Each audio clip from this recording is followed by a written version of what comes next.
We're taking a close look at Boomtown, the good parts and the struggles of a growing city. We've seen new physical growth and skyscrapers, new challenges with crime rates and the growing cost of living here.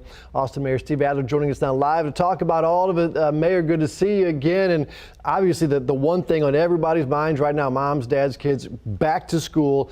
Of course, the school districts have their own police department, but it's all about safety.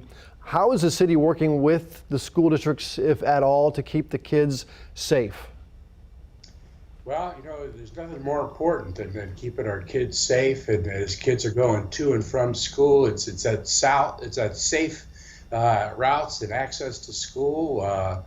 We're putting out crossing guards. We need to make sure kids are looking both ways, that they're aware of the bicycle safety and walking safety. It's time to talk to the kids, make sure that they're watching and looking both ways before they cross streets.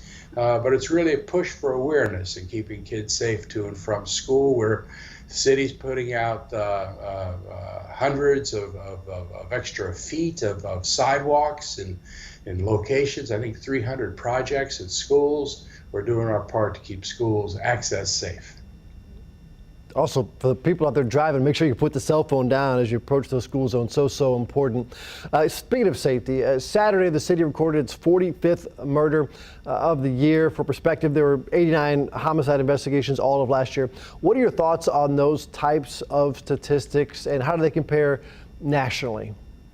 Well, Austin is a real safe city, and our homicide rate is one of the lowest among big cities in the country. That being said, certainly any one homicide is one too many. The rate is down from last year. But we have an issue, as do cities all across the country, and I think that it ties mostly with just the prevalence of guns. We used to have fights that would end up with a fist fight, and now it seems more and more often people are pulling out guns to resolve those fights. So we're working with the police chief. We're working with violence prevention programs, but Austin still is one of the safest big cities in the country. We talked a lot about how hard it is to afford it here in Austin. The city, though, trying out a new guaranteed income programming, sending out checks to, I think, more than 100 families starting next month. Have all the families been picked, and how do you decide who gets this money?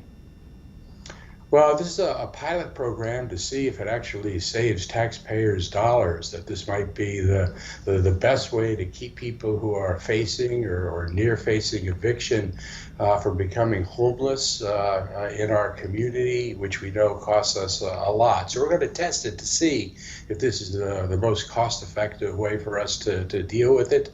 There's a third-party entity that's been brought in to handle the distribution and the monitoring and the testing and the analysis of the pilot program, and they're doing the selection, not the city. Gotcha. Okay.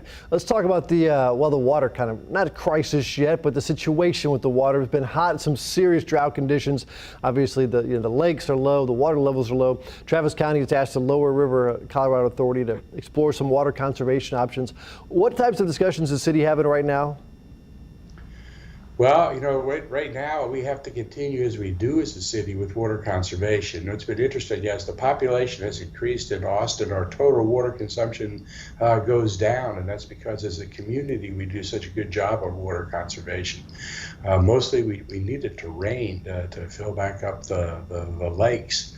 When I came into office 8 years ago, we were in the middle of a drought. The lake levels were down to only 1/3 full.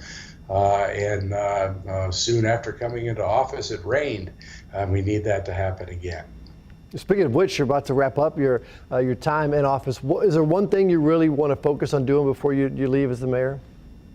Well, I hope we pass this affordable housing bond. Housing and affordability is a huge crisis. These bond programs are some of the most successful things we do. It adds $1 billion to the economy. It puts thousands of affordable units on the ground.